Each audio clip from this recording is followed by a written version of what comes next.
Welcome to the world of probiotic foods. This is Cultured Food Life with your host, Donna Schwenk. Hi, everybody. We're going to be talking about the healing crisis and cultured foods today. This is a very popular topic on my website, and I get a lot of emails about this. And I love to talk about it because once you start to understand it, once you start to understand how your body works, it's such a powerful thing to work with your body and understand what's happening. Because when you get symptoms and things you don't understand, it's a very scary thing. But when you have the wisdom and the understanding of what's going on, it really sets you free. And it really helps you to work with your body in an incredibly powerful way. When I first started eating these cultured foods, it was with my family. My daughter Macy and I remember we were drinking a lot of kombucha. We had just started drinking a lot of kombucha. We had started each of these foods like kind of one at a time. And when we started drinking kombucha, my daughter kept saying to me, and I actually noticed this myself too, that she was getting a lot of body odor. And she goes, "Mom, I take showers and I still smell and I don't know what's going on." And it didn't last very long. It was just a few days, but I noticed it too, and I didn't know what was going on. Well, fast forward many years later, and we discovered that kombucha is a very powerful probiotic drink that assists the liver in detoxification. And it really, whenever you're detoxing from something, there are many pathways that the body takes, whether it's through your liver, your digestive tract. Detoxifies is 50% of your detoxification, but it also comes out through the skin. That's one of the best ways that it detoxifies you. And so we were getting on this body odor. Well, fast forward 16 years later, and it's been over 10 years that I have used deodorant because these foods have helped me so much and have infused me with so much good bacteria that I don't even need deodorant anymore, because deodorant is needed when the body has foul bacteria coming out. And I have so much good bacteria in my body that I really don't struggle with that anymore. But in the beginning, we didn't know what was happening. We didn't know why this would occur. And a couple other things happened when we started to drink things like kefir and cultured vegetables. And you and I are 100 trillion bacteria. And so these billions of bacteria that live inside of us are working on our behalf all day long. But they also have jobs that they have to do. And some of these different jobs that they do are going on without our notice. They are going on inside of us, and we really don't know what's happening a lot of the time because we don't see it and we don't really understand it. And when you change your microbiome, which is very diverse and very unique to you, you change the world you live in. You and I are clouds of bacteria. Since we're 100 trillion bacteria, that's 10 times the cells in our body. And you take this cloud of bacteria everywhere you go. So if you're shaking someone's hand, or if you're putting your hand on a table, you're infusing your bacteria onto that person or to that object. And it happens all the time. And it's the norm. It's what we're supposed to be doing. And it was really interesting. They did this study, and they took 7 families and they moved them out of their homes into other homes, and they tested their bacteria. And they were so shocked to find that within an hour of moving the people to new homes, they had completely changed the bacteria in that home to their own. And there was no longer a trace of the other people's bacteria in the home because you just take it with you everywhere. And, it's interesting to me because when I shake somebody's hand or when I hug them, or when I first started making cultured foods and my family wasn't doing it, I was infusing them with the bacteria that was in me without them ever knowing it. And it makes you a force of good in the world when you're healthy, in more ways than one. When you're healthy, you just automatically change those around you. They start to take notice, but you also are healthier bacteria inside of you will also change them even without them knowing about it. I often told my husband that resistance was futile, that he had no chance because, he lived with me. He shared the same things with me. We're sharing the same toothpaste. We're, sleeping in the same bed. And he was it was over for him. He was going, his microbiome was going to change even if he didn't try these foods. And slowly over time he did. And, it's interesting to me because I've noticed that, I lost my fear of getting sick. It's a wonderful thing. You're at, when flu season comes around, I'm not scared because I know how my body works. I know that these cultured foods that I eat, these probiotic foods, are infused with billions of probiotics, and they work on my immune system and they work on my digestive tract and they help me make vitamins and minerals. They help send the alarm out when there's foreign invaders. They help detoxify me. They help my hormones. They help my moods. And that's what bacteria does. That's just their job. So let me explain to you what happens to you when you start to consume probiotic foods. Okay, so let's say you want some kefir and you're going to have it for breakfast, right? Kefir is the champagne of yogurt, which is what I like to call it. It can be dairy or non-dairy, and it's so crazy powerful because it has 50 plus good bacteria in it. And that's homemade kefir. Homemade kefir has the most strains. And these strains are very, very strong. And when you ingest them, you're ingesting 50 plus bacteria, and a lot of these ones are ones that you don't normally house in your body. And let's say that you've had a lot of antibiotics and you've been taking a lot, or you've been using a lot of antibacterial products. And actually, I should let you know the FDA is not endorsing these anymore because they're causing more harm than good in people. There's a chemical in it called triclosan that is really wreaking havoc on people's immune systems and thyroids. And so I don't know if they're not recommending them anymore. I also think they're considering banning them, but that's years down the road. But it's an interesting thing because it's wonderful to understand how this all works. So let's say you've had a lot of antibiotics in your life, and you're having kefir for the first time. Well, what's interesting is when you've had a lot of antibiotics in your gut is it's reorganizing. And what happens is when you take antibiotics, it starts to kill off the good and the bad bacteria. And so it leaves this hole in your gut. And what happens is opportunistic types of yeast will start to take over. Well, for instance, Candida. And yeast is normally kept in the corner of your gut. But when it sees that all the good bacteria and bad bacteria are gone, it has room to grow and multiply and spread. And so it starts to move into places that it does not belong. And when it does that, it starts to make people sick. It's not good for you. Good bacteria keeps those kinds of pathogens in check. And when you take an antibiotic, you're killing the good and the bad bacteria. So you're killing a lot of the pathogens. But then if you don't rebuild that over time, when you go back to eating normally, and you don't ingest probiotic foods or take probiotics to reset your microbiome, your candida might have taken over and spreading and given you a lot of problems. So then you come along and you decide, okay, I'm going to fix this. And let's say you have a cup of kefir. And if you have a cup of kefir, you're ingesting billions and trillions of probiotics, okay? And they think this is the greatest thing in the world because now they have the numbers, because bacteria works in numbers. And it doesn't do its job until it has numbers. So kefir has a lot of numbers. So what it does is it goes inside, it sees this yeast overgrowing its boundaries, and it sees other opportunist things that don't belong in there, and it decides it's going to kill it. It's like a SWAT team, okay? And it goes in there, and basically it's like having guns blazing because the way that there's probiotic yeast in kefir too. And they're probiotic. You want good probiotic yeast and good bacteria. And we don't talk a lot about that, but you need both. And so when the good yeast see the harmful yeast in the gut, they shoot at them with a liquid-like substance, and it's like a shootout in the old corral. And they try to kill them so that they can overtake and take back the land. So when that happens, and for instance, we're talking specifically about Candida, but there's a lot of other pathogens too.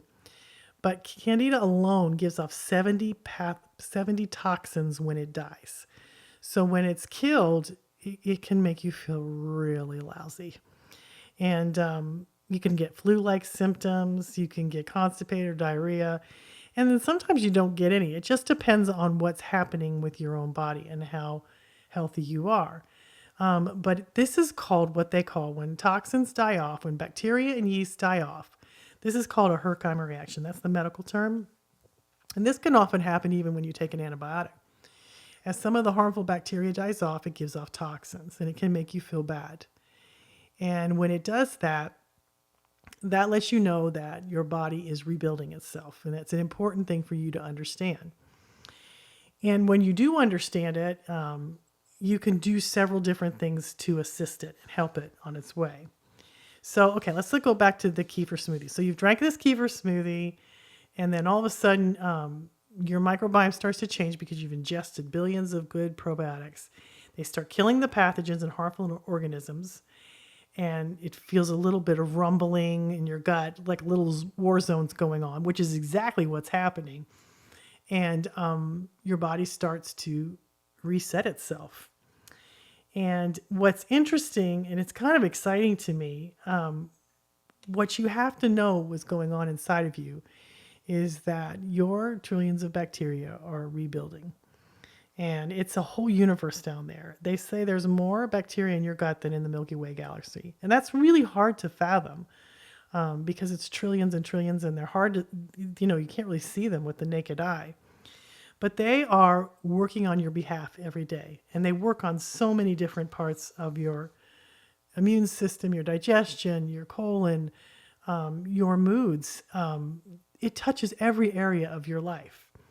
And when you ingest these foods and you have a die-off, you can have a lot of different experiences. Now, some people may not get any symptoms at all.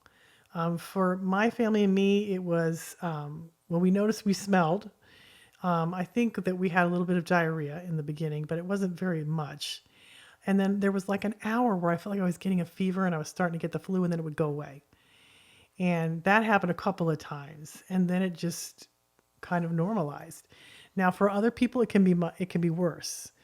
And constipation can occur as the liver becomes congested with the overload of toxins in the body as they've died off. And so, because they have to exit the body. And so sometimes diarrhea can happen. And you need to make sure you drink lots of fluids if this is going on, and know that it's just temporary, that it will go away. But these are a couple of the signs. You can get body odor. You can kind of get feel like you're going to get a fever, but then it's very short-lived. The body heating itself up is a way that it kills toxins too.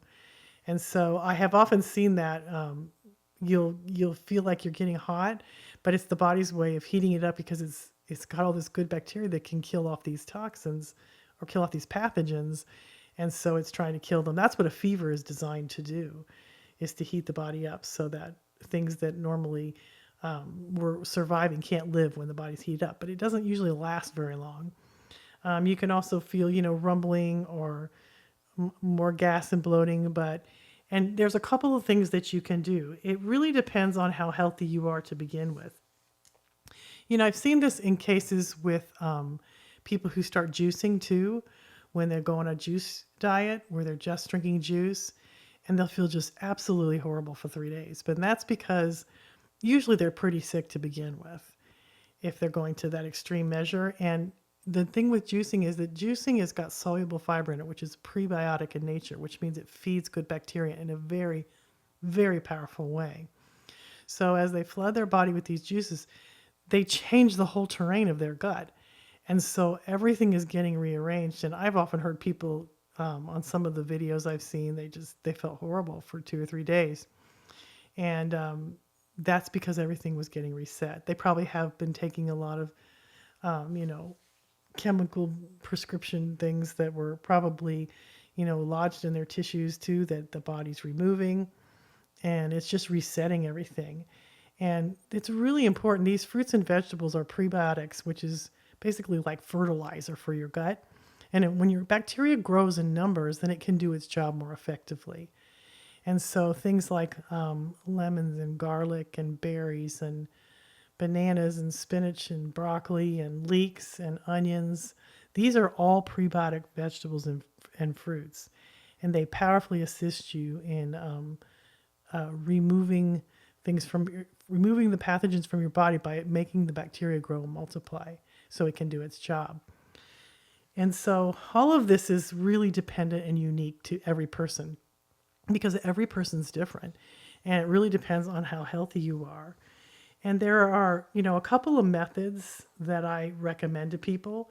And in the beginning, if you're going to be starting to drink and eat these foods, I recommend you going slowly, like a half a cup to a fourth of a cup of kefir. I mean, because you're getting billions of bacteria, probiotic bacteria, and yeast in this drink.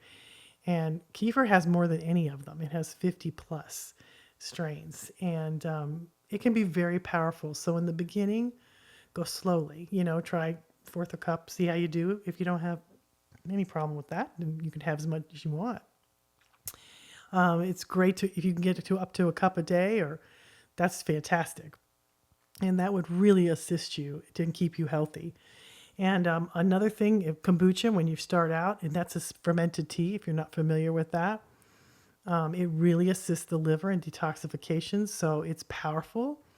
And 2 to 4 ounces of kombucha daily is a lot. So start out with that, a couple ounces, see how you do. If you don't, have any struggles, then you can have as much as you want. Cultured vegetables, they're like a SWAT team all on their own. And all you need is one spoonful, and goodness gracious, it is very powerful. So I recommend no more than that in the beginning. You can have more if you want later on, but in the beginning, just try even just a spoonful of the juice of the cultured vegetables if you don't want to eat the vegetables. It's just as powerful as the vegetables, but see how you do, and let it do its job. And if you do, start to get symptoms, make sure you have lots of prebiotic foods, fruits and vegetables, lots of liquids, water with lemon, maybe some ginger in it. The other thing that really helps is miso soups. It's a much milder probiotic bacteria in there. And that is a wonderful thing that assists the body in eliminating a lot of pathogens. And I think it would really help you. I have some good recipes in my new book, Cultured Food in a Jar.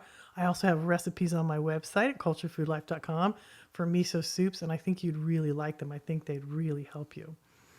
And, go slowly. And then once you just figured out what your body's doing, if it can handle these, its new flora of different microbes, then you can feel free to have as much as you want, because you are 100 trillion bacteria. And I wish you guys would really learn to listen to your bodies. I mean, we really don't understand in this day and age what's happening with our bodies, like what they do and how they assist us in digestion. And they help us to, make vitamins like vitamin K. They do so many wonderful things. And I think it's so important to have understanding about what's going on in the body so we can work with it. You're going to love working with these fantastic cultured foods that, guys, they've taught me so much about my life. They've helped me understand my emotions, because so much of the serotonin and those neurotransmitters are made in your gut that go up through the vagus nerve that help you to stay balanced. They've helped with my hormones. They've helped me through childbearing years. They've helped me through menopause. They've helped me through so many things. And I'm so grateful to understanding the wisdom of how our bodies are made. You're 100 trillion bacteria. That's an enormous amount. And it's mostly what you are. And as you learn to work with these foods, it'll just change your life. So if you're having a healing crisis, know that it's exactly what that is. It's how your body heals you. If you get uncomfortable, if you get symptoms, know that it'll be short-lived. Try to have the best and healthiest diet you can during that process, or take a break. Take a break for 3 days. Don't have any cultured foods. Let the body eliminate what's the toxins that are built up inside of it, and just take a break and then resume again when you feel better. There's always help for you on my website at culturedfoodlife.com. Hang out with me on my Facebook or Instagram or Pinterest or Twitter. We're everywhere. And we're just always trying to help people to understand how incredibly beautiful their bodies are, how intelligent they are, how they work on our behalf every day to keep us well, and how the trillions of bacteria that reside within us are a incredibly wonderful manufactured design that's been put inside of us to make us well. The more you understand these foods, the less you need outside sources to help you. You stop needing all the supplements and the drugs that so many people grab so quickly, and they just start working with their body in incredible ways. Your body was designed to keep you well, and your body was designed to heal you. And the same body that made you sick can make you well. You just need to understand how to take care of it. Have a great week, guys, and thanks for listening. The healing crisis in cultured food is a real thing, but it's a very cool thing. It means you're getting well.